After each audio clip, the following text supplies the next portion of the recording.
Welcome everyone to our seminar series for the Department of Behavioral and Social Sciences, the Innovations in Behavioral and Social Health Sciences series. And today we have Dr. Peter Hovmand, Professor of Medicine and Biomedical Engineering at Case Western Reserve.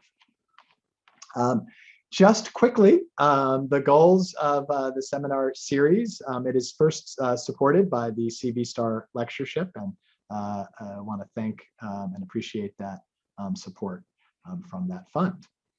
The idea of these talks is to promote collaboration and discussion of really new, innovative research that gets us thinking in different ways.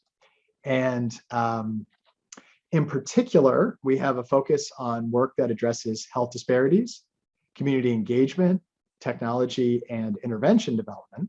And our speaker today brings together multiple of these areas, which is really exciting and really fun, and very much looking forward to it.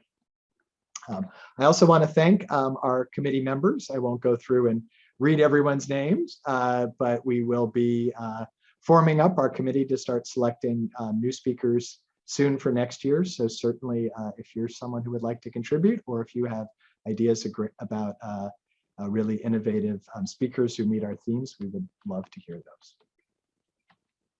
So let me introduce Dr. Hovmand, who is, as I said, a professor of medicine and biomedical engineering, really a unique set of disciplinary interests that we've just had a chance to talk about briefly before this started.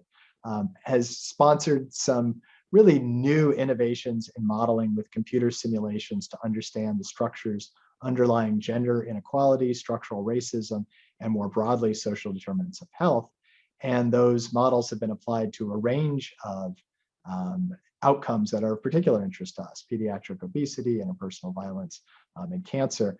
And not surprisingly, with this kind of multi and interdisciplinary work, it's been funded by NIH, but also NSF and the Gates Foundation, National Academies of Science and Engineering and Medicine, Google, and among others.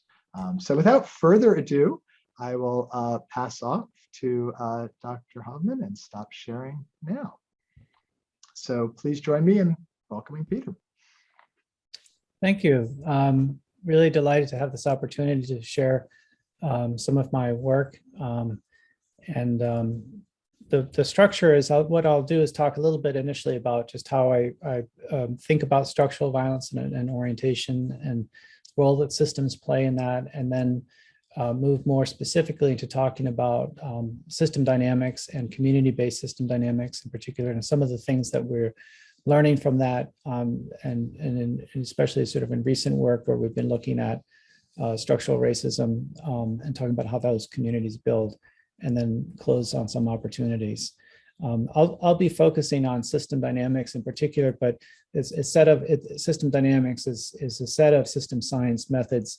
Others are social network analysis, GIS, multi-level modeling, agent-based modeling are all examples of other approaches. So I'll be focusing on system dynamics, but not to the exclusion of others by any means, in terms of arguing for one. I think they end up being complementary in the grand scheme of things. So let me start off by, I'd like to begin talking and thinking about structural violence, going back to a paper that Johan Galton wrote in '69. He was a peace researcher, and he was trying to develop an operational definition of what is peace, and was dissatisfied with thinking about peace as simply being the absence of personal violence or political violence. And what he was concerned about was basically the differences between a pattern of the underlying pattern or propensity of risk that in particular marginalized groups were getting exposed to, where there's a gap between what you could prevent and what was actually happening. So he used an example of treatment for tuberculosis. When that treatment became available, the fact that some people had the treatment and others did not would be an example of the gap that he was concerned about, and in particular the risk of living with that gap. And the part of the argument here is that the cumulative effect of being exposed to the risk in terms of morbidity and mortality is often greater than the specific event. And that sets up a nice way of thinking about it from a systems perspective, in terms of focusing on these trends or underlying propensities, and then trying to figure out what is the prevention goal, the gap is being the structural violence, and then trying to understand the systems that underlie that. And that's certainly been something that we've seen in terms of public health gaining more attention in terms of really focusing on the systemic causes. Part of this is also not just that they're systems, but the way these systems are playing out. In the same paper, he's talking about the relative status within groups, and how the social order is structuring this. Iris Young in Five Faces of Oppression also talks about some of this from a systems perspective around this idea of social groups, and social groups being defined here not by the demographic characteristics the way you might describe this in sociology or demography, but it has this quality of this thrownness you described. So you feel like yourself as a member of a community, and then someone points out a difference, and then you're sort of thrown into the social group. There may be reasons for organizing, affiliating with that group, identifying with that group, but social groups in the sense where you're having this exposure has this sort of thrownness quality to it. Now, when we try to understand the systems that underlie this, is a challenge. So Lakoff, for example, I'm talking about climate change. Lakoff is a linguist and has written a lot about how we understand the world through language and metaphors, and basically points out that it's quite difficult. We tend to think of causation in terms of direct causation as opposed to systemic causation. And then in another piece, John Powell, who is did a lot of work, has written a lot on structural racism and equity. Also brings attention to the fact that the possibility of using a systems approach changes how we might move and be able to describe these systems better. And Powell in particular is actually referencing some of the work in complex adaptive systems and system dynamics in this 2008 paper. So there are different ways we could think about understanding systems of oppression. Marilyn Frye uses two metaphors. Many are familiar with the birdcage metaphor, where the bird may not realize all the different barriers. And so this idea of systems of oppression being invisible, but she also uses an example of the prevailing wind. So this sort of this pressure, we might think of this as this constant press of microaggressions as being another example of systems of oppression. And so we could use metaphors. That's one way to bring attention to what it is and how these systems function. Another metaphor we use, it can draw on is from systems thinking, iceberg metaphor, where you see the events. Those are the things that are visible at the top, the ER visit, the injury. And then below the events are the propensities or the patterns over time. And the patterns over time, they're being generated by a causal structure. And those causal structures are socially constructed from our values, attitudes, norms, mental models. And you could think about the direction of causality first going in this direction in terms of the mental models create the social structures that create the patterns over time, which then lead to the expression of the events that we're observing directly. But there's also a reciprocal relationship. So the events that we see, what happens in a community, that also shapes our expectations, our norms, regulates behavior. So this is going in both directions. So the challenge here, so from a systems perspective, you could be focusing on first just trying to describe these patterns over time, the socioepidemiology, for example, of these trends. You could be looking at trying to identify the system structure, could also be working to try to make those mental models more explicit. And there are different ways we could do this. The structure, we could also think in terms of social network structure. For example, we could think about spatial relationships. In system dynamics, there's a specific set of ideas around mental models. In particular, if you think about reality, the world as socially constructed as being a complex adaptive system, we perceive that system and we also act in that system. What mediates our perceptions of the system in terms of how we organize information, the categories, and the planned actions are mental models. So I tend to think of mental models, they're cognitive representations. They could be at the individual level, or they could be shared in a group or collective level. And these are ways of schemas of solving a problem. So thinking about you're driving, you want to get from point A to point B, and you have a number of different options. Maybe it's driving a car, going for taking a walk, riding a bike, public transportation, and you're simulating in your head, which of these options would work given the time of day and so forth. And we do lots of things where we don't really have to worry about our mental models. But then there are situations where we're trying to solve them, maybe in a dynamic, a fairly fluid situation where our mental models are actually what's getting us in trouble. For example, expectations we might have around collegiality, or if I'm in an argument, I'm thinking, okay, my colleague just doesn't understand what I'm trying to say, so I'm going to explain it some more. And my mental model there is my theory in use is essentially along the lines of, if I explain more, eventually my colleague will understand, or disagreement will dissolve. But it could be that my colleague understands me perfectly clearly, and part of the problem is my colleague just doesn't agree. And so it's not a question of more explanation. I've got this sort of mental model that's contributing to an argument and a growing tension. So in those types of situations, we want to expose and sort of understand our mental models better and what role they play in terms of the systems. And system dynamics as an intervention is specifically focused on trying to do that. So that's how I tend to think about what it is we're doing with system dynamics. And it's usually tied to understanding or modifying planned action. That could be policy in the big P sense, or it could also be implicit rules or design of an organization or a program. So a brief overview of what is system dynamics. There are a number of different definitions people refer to. I personally like and use George Richardson's definition that he developed in reflecting on the foundations of system dynamics in 2011. And he basically reviewed Jay Forrester's work on this and pulled out there are essentially these four pillars: the endogenous perspective, the idea of stock or level variables that represent accumulations, the activity being represented by flows or rates or transitions, and then the use of computer simulation modeling to develop more realistic mathematical models of systems.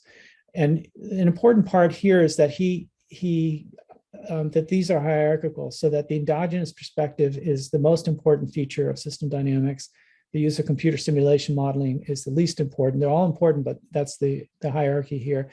And that turns out to be important because if this order was reversed, if computer simulation was the main point of system dynamics, then I think actually a lot of the work that I do in community engaged work wouldn't be possible. But the fact that we could focus on this endogenous perspective, and we can see that and we can develop that relatively quickly in terms of capability, opens up a whole set of opportunities. So let me talk a little bit about these different components. So we're trying to understand the system dynamics endogenous sources of system behavior. So easy way to think about system behavior is some pattern over time or set of patterns. We've got some business as usual scenario, trajectory, and then you have some desired alternative. And this is an example of lead exposures, and you see the trends for Cuyahoga County projected out to 2025. This is based on data from CDC, along with what might be some proposed preferred scenarios or trajectories. And that's what I would, if you can do this, you can describe, this isn't the only way to describe system behavior, but this is a good way of if you're trying to think about what kinds of problems can I apply system dynamics, if you can draw a picture like this, then you've got some dynamic behavior of interest. And in system dynamics, we refer to this as a problem definition or reference mode. And generally the deal is in system dynamics, you can include as many variables as you want, but you do have to specify your reference mode as a way of focusing the problem or issue. Then when we think about the informal maps, so we're using informal maps and formal models, you can use you can use an informal map and it can stop there, or you could use a informal map and you can move to simulation modeling. That's also an option. But there are two different diagramming conventions we use. One is a cause loop diagram and the other is a stock and flow diagram. They convey slightly different types of information. Both of these were drawn by participants in workshops. The one on the left is part of a design process for an early child intervention in St. Louis, raised in St. Louis. And in this was the second workshop of 3 workshops where we had moms and dads at a community center from the neighborhood where this program was launched. And the question was, what does it take to raise a child in St. Louis? And you see some of the causal connections the participants drew here. So they had no formal training in system dynamics. This is a group model building script, which I'll talk a little bit about. And that builds up some capabilities, and you have people working in small groups. And you can see an example here of a feedback loop. Employment leads to more education, education leads to more employment. So this is an example of a causal loop diagram. The one on the right is healthcare leaders from Honduras, looking at child and maternal mortality. And here one group has basically described, the boxes here represent states or accumulations.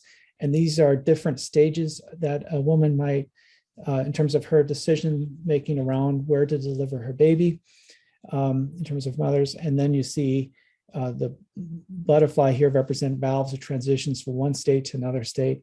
And they've mapped in some of the interventions. So again, no formal training. This is happening through a group model building process, but both are examples of informal maps. Then what do we mean by endogenous sources, system behavior? So if we're looking at, this is from some work I'll talk about a little bit later, looking at racism as a public health crisis in Cuyahoga County. If we're looking at what are some of the drivers of community response from a linear cause-effect perspective, what we normally do is you identify a set of factors or variables.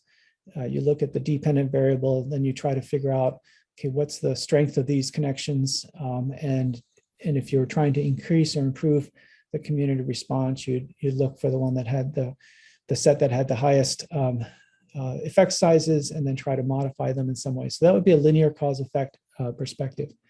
From an endogenous perspective, you see essentially the same variables, but now they're organized into a set of causal loops or causal structure where this represents a causal relationship.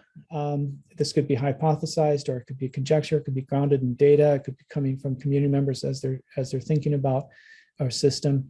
And then you have identified a set of feedback loops. So for example, if we have an increased community response, we'll have more protests lead to more people being activated, which leads to a greater community response. So that's an example of a feedback loop, and it's in particular, it's a reinforcing feedback loop, in this case, given the name of community mobilization.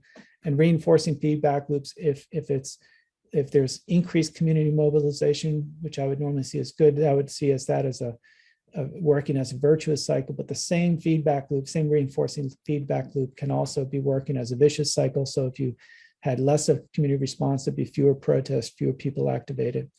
There's also an example of a balancing loop. So community response increases, more protests, more awareness and acceptance of the existence of racism leads to more efforts to eliminate structural racism, leads to more anti-racism, leads to people acting in a more equitable way, which reduces the number of events.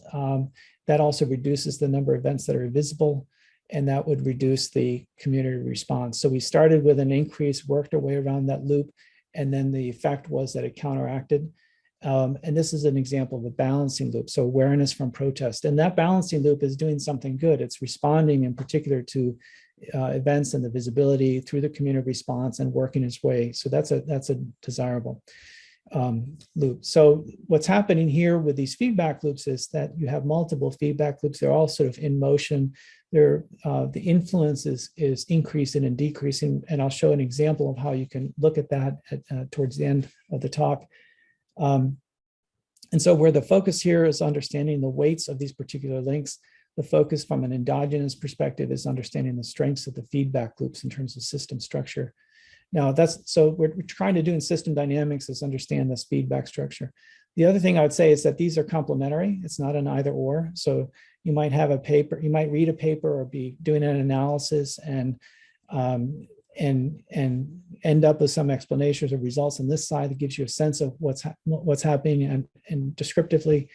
And then you may have an explanation that involves more of a feedback system. Often you'd see these in the discussion sections of paper, and that might move you into thinking about things in terms of a causal loop diagram or endogenous perspective. So the other thing that's interesting about when we think about power and privilege, when we think about sort of a language, it's useful to think about, can we describe certain features of racism, other types of structural violence? Is there something that's being added beyond describing the system?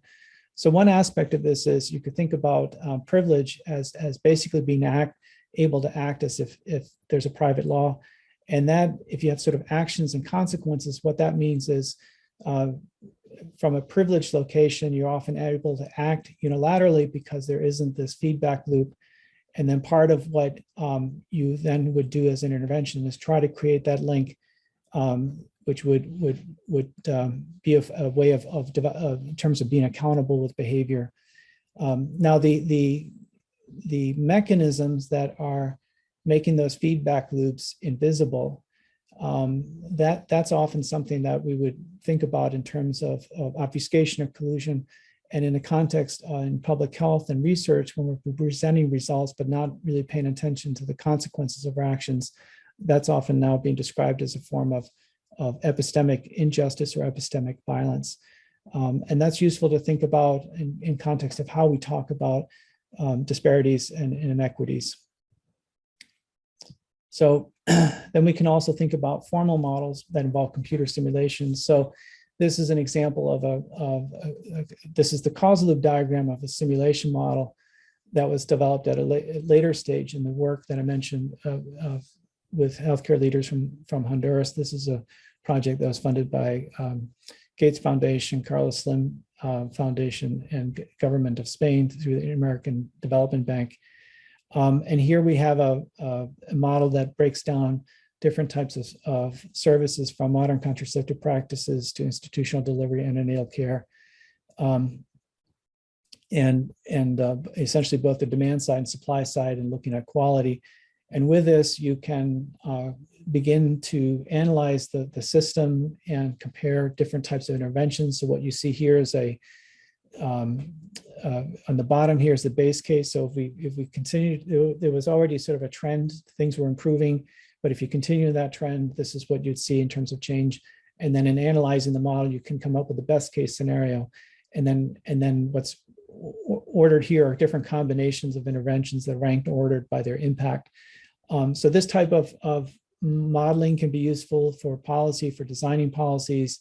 It doesn't necessarily tell you exactly how to implement. In particular, what this process ended up is on this idea of what was became quality improvement plus. So it didn't tell folks how, what is quality improvement plus and how do you implement it. What it did do is provide a functional specification that you could then use to begin to design that program and organize investments. So this particular project led to folks focusing on a set of initiatives with $100 million investment. Now, the other aspect of this, so I've talked a little bit about the system dynamics in general, is the work that's really close to my heart is the community-based system dynamics. And this really emerged out of several workshops.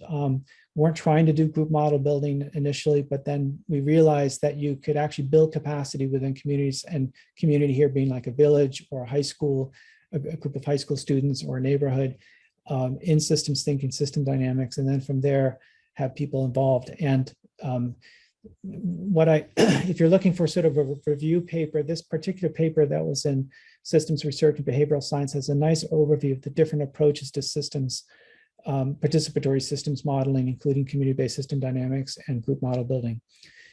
For me, this picture illustrates sort of what we're sort of really going for in community-based system dynamics. This is at the end of 2 weeks of work in rural India. This is in collaboration with an organization called Foundation for Ecological Security in India, and my colleague Gautam Yadav, who is now the Dean of School of Social Work at BC. And we're looking at how villages use natural and manage natural resources. So there've been a series of sessions meeting with the community, combining both participatory appraisal and group model building. And at the end of this, this is the last meeting where the village is they're reviewing the work and sort of sharing what some of the implications. And what's interesting about this at this stage, none of the students or research team are actually part of this. They're sort of standing outside the conversations, the introduction of the conventions, what the symbols mean, the implications. That's a conversation that's happening within the villagers. The man who's holding the flashlight, for example, he's using that as a pointer. So in many ways, that's what we're going for, is being able to build up the capacity and create that shared language in a way to understand systems better, that where you have some sort of lasting artifact and impact in community settings. Now, community-based system dynamics in this sense really begins with an observation that comes from David Lane. He was reviewing work, system dynamics, and drawing on Borrell and Morgan's framework for thinking about different paradigms of social research of organizations. And so on the horizontal axis, you have different paradigms of social science, from an objective social science, where you believe things like not only do variables exist, but they have an objective existence that can be, they're universal. On the left hand side, we've got more subjective views of social science, where you're more focused on the social construction of reality, the fact that it's more about language and intersubjective agreement. And then on the vertical axis, you have what type of change you're thinking about. Regulation views, you're looking at more status quo, repairing existing systems. At the top, more radical change, you're looking at changing the structure of the systems or people in a more sort of changing paradigms. So what Lane pointed out in system dynamics, he was specifically looking at the agency structure debate, and what he was flagging was that system dynamics doesn't have an inherent commitment to any one of these paradigms. It really functions more as a meta language. And as a consequence, he was proposing that you could use system dynamics to address some of the dilemmas in the agency structure debate. But I looked at this and I thought that's interesting, because there's some other work by Michael Jackson, Systems Approaches to Management. He uses the same framework, but argues for essentially a critical systems approach, where you would choose the systems approach you're taking based on kind of what the problem is. And so you would have to have a sort of an eclectic training. For me, what I took away from this diagram actually is that you could use the same method, but apply it to different types of problems. So a core idea in community-based system dynamics is that essentially we have sort of four types of problems. Learning problems. Learning problems are where you can think about we're mismanaging the system. We're not able to adapt fast enough because the system is changing. So you might, so there's a lot of work, for example, around systems thinking in organizations and how that can facilitate learning organizations. Coordination problems. I think of coordination problems as it's more important to come to some sort of agreement or consensus than it is to have the quote right answer. So the example of a coordination problem that I often use is you're at a conference and you're with a group of people, you're trying to decide where to eat. Now, there may be some objective utility function that maximizes that, but people can't agree and everybody's getting hungrier, and eventually people settle on whatever is the closest place and nobody's really happy. So that's an example of where coming to some agreement, even if it's not the optimal answer for most, initially would have spared folks the period of being hungry, and you solve that. And there's a number of problems that exist that have that characteristic, where the conflict itself is producing more of a problem than not having the right answer. Then you have analysis problems. So a lot of what we do in public health around evidence-based interventions, for example, is trying to figure out what it is that's working. That's an analysis problem. And then transformation problems. So this is really about the system itself not being capable of producing the desired outcomes. So we might look at some systems, and if we're building models of doing an analysis, we might find there's no way the system itself is able to produce the desired outcomes. But if with the benefit of modeling, one of the things you can do is say, well, what is it? Why is that happening? By analyzing the model, and then you can also think about what should the system look like, and if we change the system, restructure in that sense. What are some of the implications?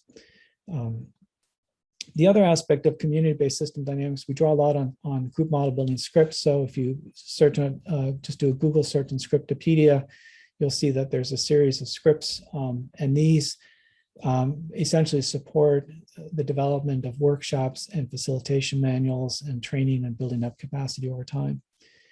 So the example of how this happens, and this is an important feature, is that the community-based system dynamics isn't one project. It's actually a series of projects that are where the capacity is accumulating within the context of a community. So one of the best examples of this that I draw on, at least in my mind, is the work we did at the Brown School Social System Design Lab. This was a Changing Systems Fellowship. And so we recruited and hired high school students as fellows into lab, about 15 to 16, depending on the year. And then they received some professional development training, systems thinking, and then they designed and led a 4-day workshop for a regional workshop for high school students, which might have somewhere between 20 to 40 people, depending on the year. And the students are choosing the topic.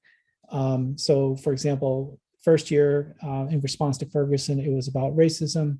Then next year it was gun violence. We then moved into youth homelessness, education equity, and in 2019, before COVID, emotional support in schools. And what you see on the left here are different capabilities. These actually correspond to group model building scripts. So going from hopes and fears to graphs over time, connection circles, and developing causal diagram.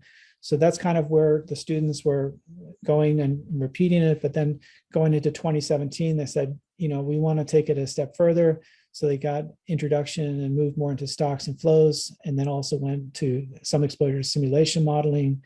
And then eventually in 2019, actually using that model to understand some of the leverage points in the system and develop advocacy plans.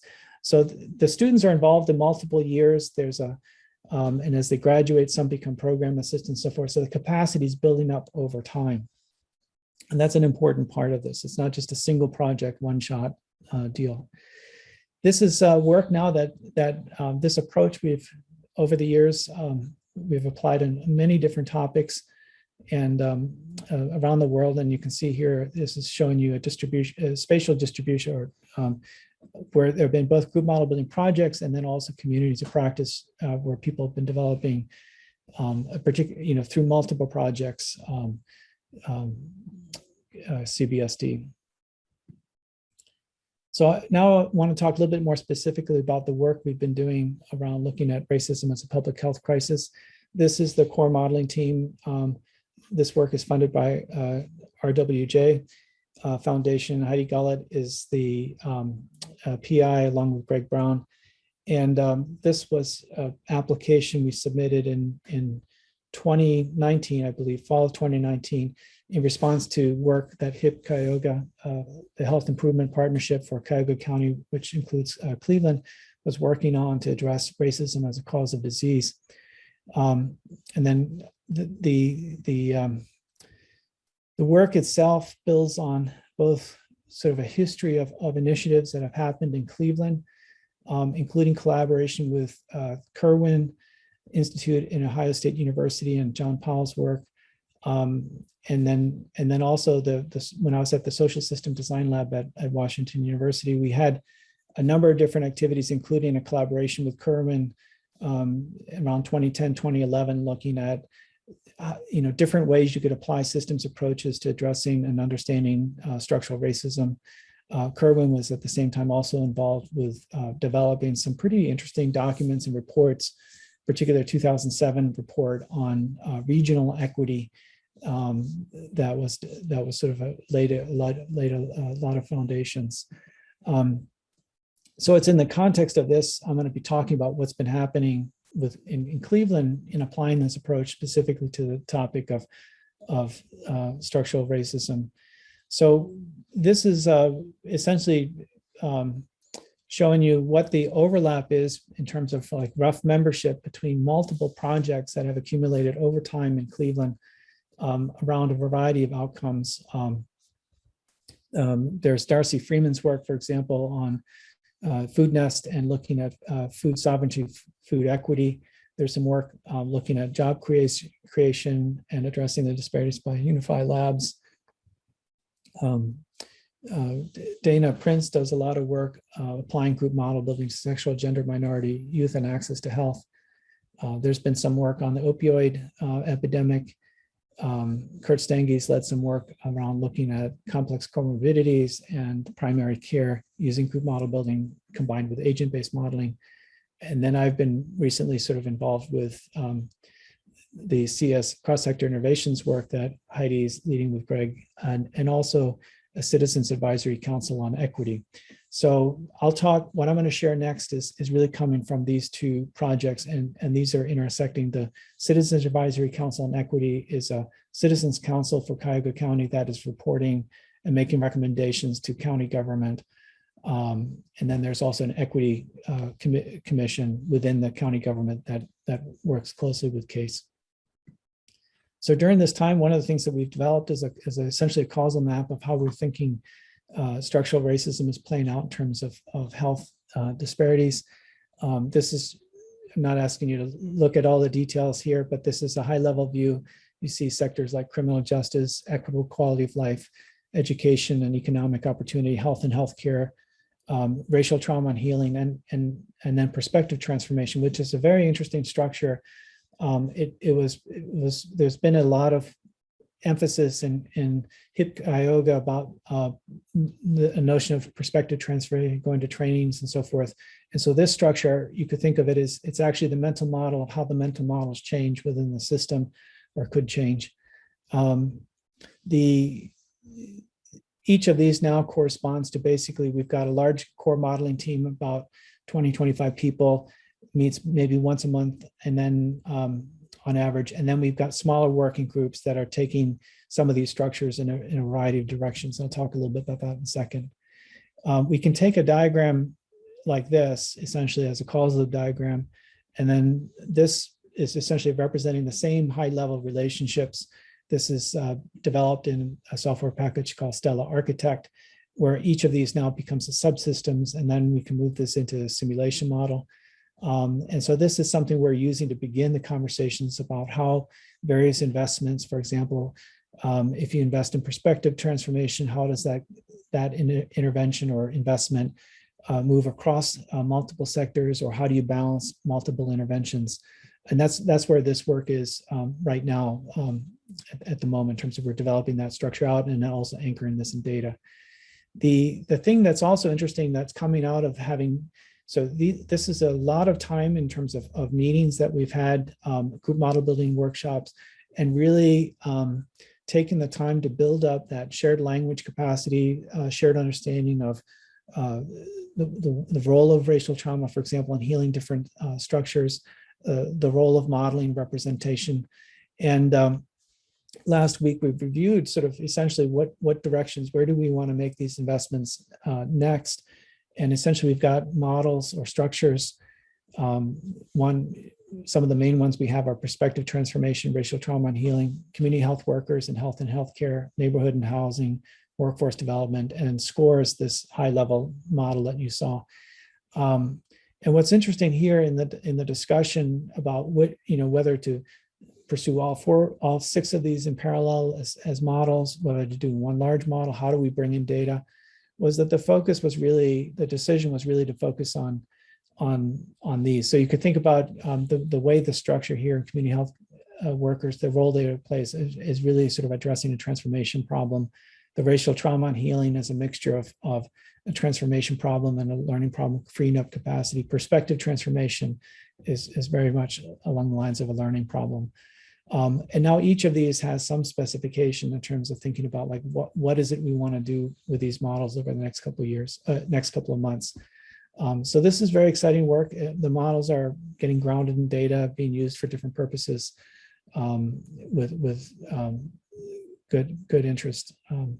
So let me say one more thing about, I mentioned before that the point of taking a feedback perspective is to really be able to assign some weights and look at what some of the dynamics of the underlying feedback structures. And just to illustrate, I don't have that analysis for the work we were doing specifically around SCORE yet, But here's an earlier model that's looking at some dynamics around housing evictions and housing instability. And there's a lot of information here, and I'm not expecting folks to sort of digest this. But the main point here to take on the left, these are the dynamics. If you see, for example, the blue line are housing evictions, you see essentially this endogenous, this cycle, these sort of patterns. There's a period where there's a peak of evictions, and then it sort of stabilizes and then even decreases, but then the whole cycle starts over. The interesting thing about this is there's no exogenous oscillations that are driving this. This is entirely being produced by the endogenous dynamics of the system. So you've got this essentially this stable oscillation, which actually is reflected in some of the data pre-COVID. If you look at the Cleveland Federal Reserve Bank and look at some of those some of the data that's been collected. Now, the explanation for what's happening here, what you see, this is again a tremendous amount of information, but in this particular model, the burgundy or the red loops here are reinforcing loops, and then the blue are the balancing loops. And the feature that's now been made, what's now possible, in particular in Stella, is the use of as a calculation of loop scores, which is very close to thinking about, very similar to how you might think about the effect size. You can calculate the length score, and then you multiply the length scores around the loop, and then you get a loop score. And those are normalized. So now you can assign a proportion, like what proportion of the dynamics that we're seeing in our model are associated with each of the loops. So 100% would mean that loop is driving the dynamic behavior for that phase. 0 would mean none of it is driving it. And then 50% it's anything above 50%, that loop would be dominating. And the point here I want to stress is not only can we quantify this, but you can see, you can just see how rich this pattern is even under something like this. So even though we may have multiple models that could explain this behavior, the different models would have very different expressions in terms of the loop dominance patterns, which really opens up a whole new set of opportunities, thinking about research about how could you then go and collect data to confirm or disconfirm whether or not these are the dynamics. And I think this has really only been, it's been possible with formal models and analysis for many years, but it typically took quite a bit of analysis of the model and expertise and background in math to do that. It wasn't built into the standard software. In 2020, IC Systems included this feature. This is something they've been working on for many years. And so now basically any user of Stella can see what the underlying structures are of the models they're building. And this is just tremendous in terms of thinking about how we now interpret these systems. So let me close with a few thoughts here.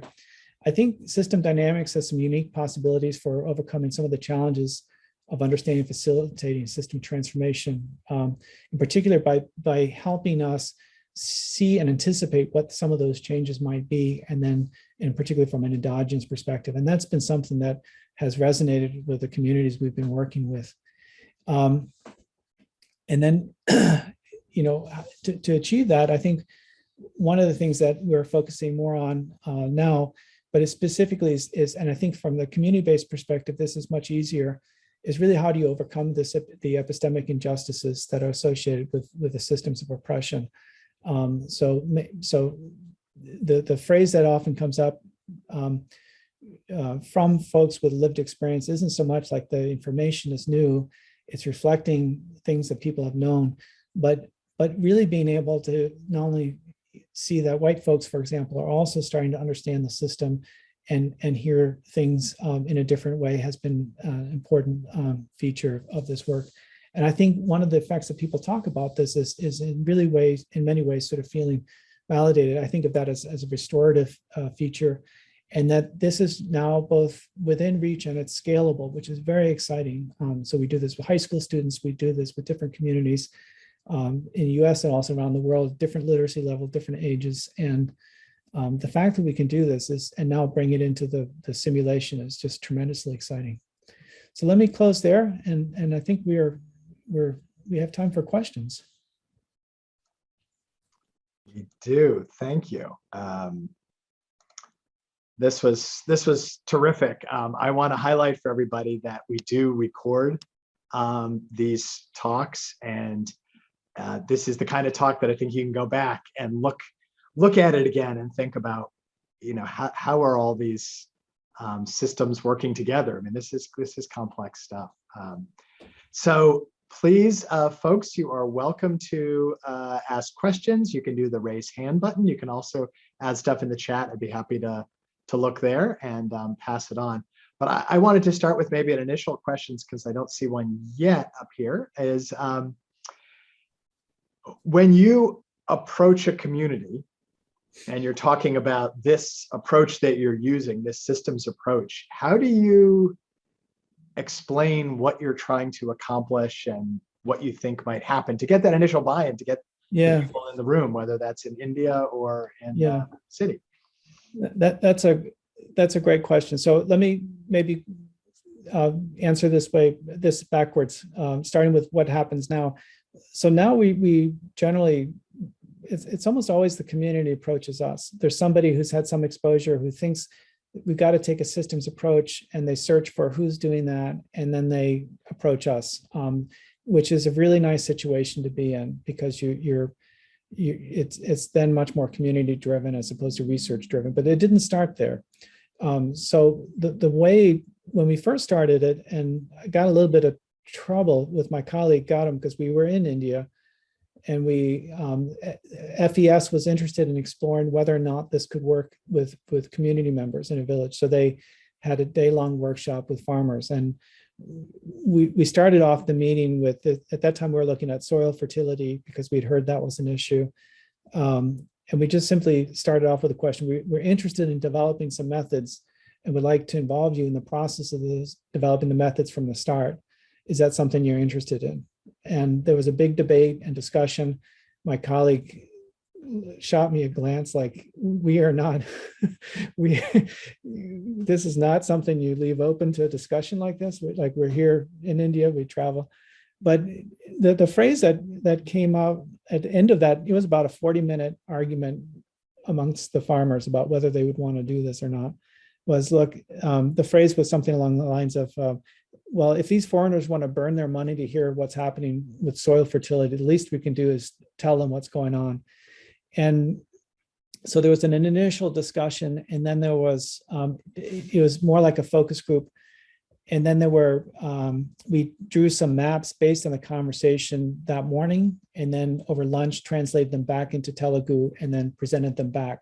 As soon as we presented them back, it was very, you essentially had this correspondence between, here's the conversation we just had about what's happening in our village, here's the diagram that's reflecting that conversation, and people could react to it very quickly. Somebody said, yeah, you got that link wrong, but you don't understand anything about Jersey cows, and they pointed something else out, and so a link was added to that diagram.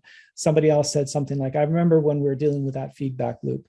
And then very quickly you could have, we would then have community members actually come up and say, okay, my colleague Gautam presented the first one, then he invited somebody else to come, one of the community members. So very quickly you build up this sort of correspondence between, here's the conversation, the language, here are the diagrams. And then once you get that going, you get much more involvement. One of the FES staff said something to the effect of, I think they've been telling us this for the last 20 years. The first time we had a way of really hearing what they're saying. Once you get that going, I think then I think you start to get into sort of a virtuous cycle of another set of questions that people want to pursue. And FES started using this initially with communities that were they had strong relationships that were sort of always sort of innovating with them. And then eventually, they moved to new communities where they didn't have any connection, and they moved to communities that were very hard to reach.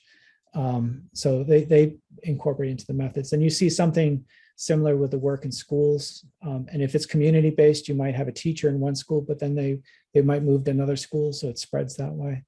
So it doesn't take long. I mean, if you think, like, I think it took us about 4 or 5 years, then you start to get a certain level of familiarity where people have had some exposure before. But yeah, So it sounds like the process, you're first listening, then trying to put it into some kind of diagram, but with the assumption like this is not necessarily right. This is just how we're trying to represent what we're hearing.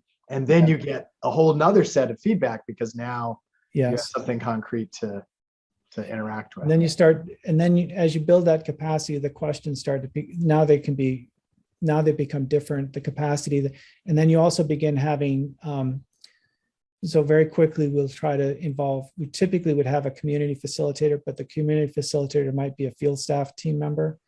But then at some point, like you bring in, if we're doing this in schools, you might have a high school student or teacher being the community facilitator or a parent, for example. So that capacity builds over multiple projects and iterations. Great. Aditya, I see you have your hand up. Feel free to ask a question as someone who actually does modeling and probably understands this much better than I. Thank you, Chris. Hi, Peter. I'm an assistant professor in the department of really fascinating talk. As Chris said, I do a lot of modeling myself.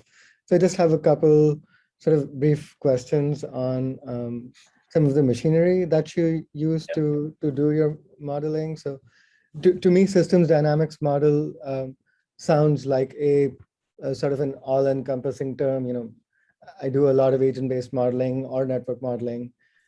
And to me, those are sort of types of systems dynamics modeling. I've seen ordinary differential equation-based models, partial differential equation-based models. So is there sort of a go-to method that comes up a lot in your work? And if so, then what sort of software packages and technical machinery do you use to get at the? That's a great question. So I think in public health, there's been historically system dynamic models were aggregate lump parameter models. And so you do have a characterization in the system dynamics literature that these are sort of looking at the high level systems, and then you have often a contrast with agent-based modeling where you're modeling the actual individuals as opposed to the total number of people who are infected. For example, you're actually modeling all the individuals who are infected. But Starman in particular, and I think, and I agree, and others have really argued against that. That's sort of a false dichotomy, whether you're doing bottom up or top down approach. You can have a differential equation or feedback model that's an individual level, multi-level. You can array the individuals, so you're simulating a whole population. And I think that's an important feature, which would include agent-based modeling. So there's agent-based modeling work, for example, being presented at the System Dynamics conference. The packages that I use in particular with their loop score is called Stella Architect. That's what I use the most to build models, and that's that you can do sort of these high-level system diagrams. You can have them nested in systems, and then you can array them to represent populations or cohorts quite easily. You can also do a lot of this in R and Python. So you can take the models and you can move them. You can either simulate the studies that you have the Stella running, but you're running your experiments in R. So you do the visualization and so forth, or you can actually translate the models into R or C. And then the speed ups are fantastic. It works really, really nicely. But these models run fast enough that you can normally, see in SD, you can see them in sort of real time. You move a slider and the results change. You don't have to do the replications. It's not very, you can do some stuff with networks, but that's actually much harder. And that's kind of where I think, a software that's specialized or if you're programming an agent-based model that way, that's probably a better approach than trying to do it in an SD package. Especially if they're sparse arrays. Thank you so much.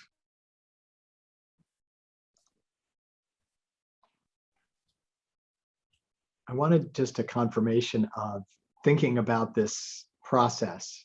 So you've talked to the community knowledgeable about the problem that you're trying to understand. You've then tried to represent a diagram, then get their input.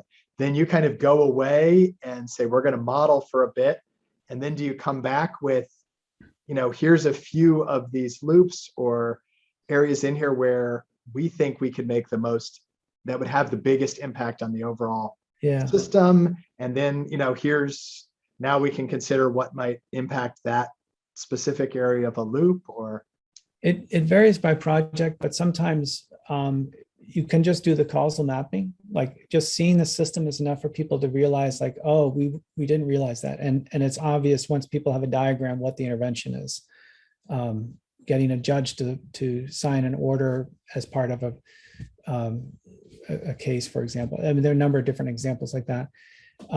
When it's involving, when we move to the step of simulation modeling, what seems to work best is really you get some structure, and if the goal is to build a simulation model, you get enough structure so you can build an initial model, and then you bring that back. Like the purpose of the score model isn't at this stage is not to do the full analysis, but when you say something like, and we can simulate this on a computer to test interventions, that's an abstract idea.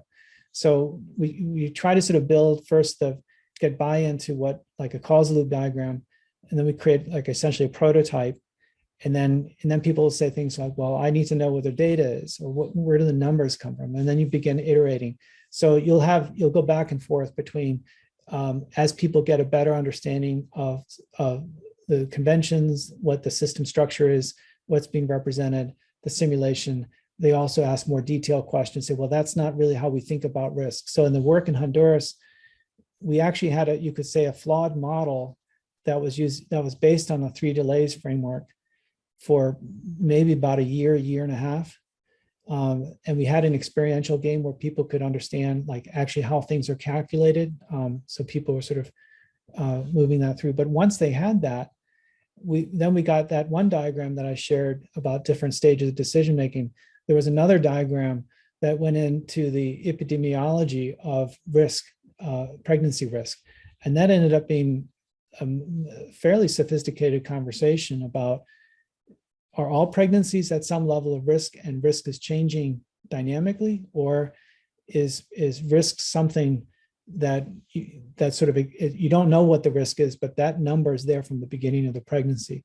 And that discussion was happening with epidemiologists and the epidemiologist and OBGYNs explaining to others in the group this distinction through the model. So that ended up becoming a much more sophisticated structure, which I think that to me is a home run. Like now you're having the conversation and people understand the conventions at the level that's also reflecting their expertise, and you're sharing that across disciplines. That was a very exciting moment in the workshop. Thank you. We are right at the time. This was fantastic. Please join me in thanking Dr. Hovmand for this great talk, and really exciting to see how you put all these pieces together. We will now stay on, those people in the BSHS doctoral program and the Journal Club will stay on for a deeper conversation. And thank you to everyone else for being here today.